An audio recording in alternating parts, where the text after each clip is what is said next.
மன்னிப்பானா நீ செய்த பாவத்தை அல்லாஹ் மன்னிப்பான். குல் யா இபாதியல்லதீன அஸ்ரஃபு அலா அன்ஃபுஸிஹிம். குர்ஆனுடைய மகத்துவமிக்க வசனம் அது. வரம்பு மீறி பாவம் செய்த, சுப்ஹானல்லாஹ், என் பாவிகளை என்று அல்லாஹ் அழைக்கவில்லை.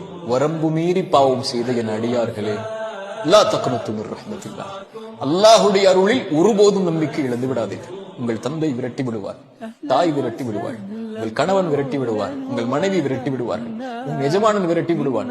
ஆனால் உன் ரப்பு எத்தனை முறை பாவம் செய்தவன் இடத்திலே சென்றாலும் பாவம் என்று உணர்ந்து விட்டால், அதை வருந்தி விட்டால், இன்னல்லாஹ் யக்ஃபிரு ذுனூப ஜமீஅன், அல்லாஹ்விற்கு அது என்ன பாவம், மலையளவா, உலகமளவா, கடுகளவா, அல்லாஹ் மன்னிப்பான். வல்லதீன இதா ஃபஅலு ஃபாஹிஷத்தன் அவ் ظلموا அன்ஃபுஸஹும், வரம்பு மீறி பாவம் செய்து, மானக்கேடான காரியத்தை செய்து, அல்லாஹ் தடுத்த காரியத்தை செய்து, அல்லாஹ் என்னை பார்த்து விட்டான் என்று மன்னிப்பை தேடி வருபவனுக்கு வமை யக்ஃபிரு ذுனூப இல்லல்லாஹ், அல்லாஹ்வை தவிர யார் அந்த பாவத்தை மன்னிக்க முடியும்? அல்லாஹ் யுரீது அன் யதூப அலைக்கும், அல்லாஹ் பாவங்களை இருந்து விலகி வரக்கூடிய தௌபாவை செய்யக்கூடியவர்களை அல்லாஹ் நேசிக்கிறான். அந்த செயலை செய்பவனை அல்லாஹ் விரும்புகிறான். அல்லாஹ்வுடைய தூதர் ஸல்லல்லாஹு அலைஹி வஸல்லம் சொன்னார்கள், வல்லாஹு அஷத்து ஃபரஹன் பி தௌபத்தி அப்தி, ஒரு அடியானுடைய மன்னிப்பை, தௌபாவை அல்லாஹ் எல்லையற்ற மகிழ்ச்சியோடு ஏற்றுக்கொள்கிறான்.